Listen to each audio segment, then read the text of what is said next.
ஹே என்ன சாரா வீட்டுக்கு பகூர் போட்டிருக்க போல இருக்கே. ஆமாப்பா, நான் ரொம்ப நாள் கழிச்சு இது போட்டிருக்கேன். ஸ்மெல் எப்படி இருக்கு? சூப்பரா இருக்கா? நோம்பு தானப்பா வச்சிருக்கேன். நோம்பு வச்சிருக்க மாதிரி இந்த மாதிரி அத்தரு சென்ட்டு இதனோட ஸ்மெல்லெல்லாம் ஸ்மெல் பண்ணக்கூடாதுன்னு உனக்கு தெரியாதா? நோம்பு முறிய போது போ. யார் சொன்னா வீட்டுக்கு பகூர் போடக்கூடாது? நோம்பு வச்சுட்டு சென்ட்டு அத்தர் இதனோட ஸ்மெல்லெல்லாம் ஸ்மெல் பண்ணக்கூடாது? நீ புதுசா சொல்றியே. நம்ம எல்லாருக்குமே தெரியும் நபி ஸல்லல்லாஹு அலைஹி வஸல்லம் அவங்களுக்கு வாசனை திரவியங்கள் பிடிக்கும்னு. ஆமாம், பிடிக்கும் நபி உங்களுக்கு. நபி ஸல்லல்லாஹு அலைஹி வஸல்லம் அவங்களுடைய காலத்திலேயே வீட்டில் பஹூரு அத்தர் இதெல்லாமே பயன்படுத்தினாங்கப்பா.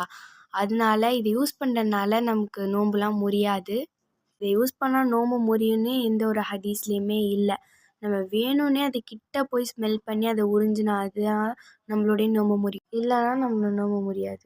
ஏன்னா அதுக்குள்ளே இருக்க பார்ட்டிகல்ஸ் நம்மளுடைய மூக்குள்ளே போயிடும். அதனால நோம்பு முறியும்ப்பா. ஓ அப்படியா? இத்தனை நாள் இதெல்லாம் தெரியாமல் நான் இருந்துட்டேன்ப்பா. எனக்கு சொன்னதுக்கு ஜஸாக்கல்லாஹ் ஹைரன்.